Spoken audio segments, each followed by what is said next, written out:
Today, I'm going to show you how to turn simple glass and wire into something that looks like it's alive. The secret isn't just about melting glass, it's about using light as the final ingredient. It might look complicated, but trust me, the result is pure magic. So, let's fire it up. Nope, that glow isn't some camera trick. It all comes down to a timeless art form called lampworking, which is just a fancy way of saying we get to play with a torch to shape glass. But the real secret? It's how we combine these super simple materials and then use light to make the whole thing pop. The glass doesn't just shine. It captures the light, making it glow from the inside out. By the time we're done, you'll know exactly how to tame fire and glass to create your own delicate flower that literally holds light. All right. First things first. Let's talk tools and materials. And don't worry, it's a much simpler setup than you'd imagine. The stars of the show are our soft glass rods. I'm using this gorgeous transparent blue today, and about a 4-inch piece of steel wire, which will become the stem. For the heat, we've got a bench torch. And to handle the hot stuff, you'll need a pin vise to get a good grip on the wire, some flat tongs, and tweezers for all the little shaping details. Most importantly, safety. These didymium glasses are non-negotiable. They protect your eyes from the flame and make sure you have good ventilation. First up, we need to build a solid foundation for our flower. Clamp your wire into the pin vise so it's nice and secure. Now we're going to introduce the tip of that wire to the flame until it's glowing red hot. Next, we'll grab a glass rod, melt the end into a gooey ball, and carefully dab just a tiny bit of glass right onto that glowing wire.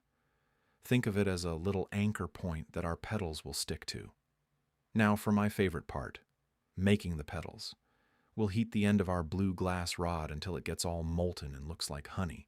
One of the cool things about glass is that it always tries to pull itself into a perfect sphere when melted, and we're going to use that to our advantage. Once you have a nice little blob of glass, or a gather, pull it out of the flame and give it a gentle squish with the flat tongs to create a flat, lollipop-looking shape. Now, we reheat it just enough to make it soft again. Then, with a little pull and a gentle twist, we stretch the glass out into a beautiful, delicate petal. When it looks just right, you heat the spot where it connects to the rod and give it a final, gentle tug to break it free. Just repeat that process until you have 5 gorgeous petals ready to go. Okay, it's assembly time. This is where our flower really comes to life. We're going to attach each petal, one by one, to that glass base on our wire stem. The trick here is to spot heat. You want to get the connection point on the stem and the very bottom of the petal glowing a nice orange. Then you just press them firmly together. You'll work your way around the stem like this for all 5 petals. The only thing you have to be careful about is keeping the flame away from the petals you've already attached. If they get too hot, they can crack. Once all the petals are on, we have a complete flower.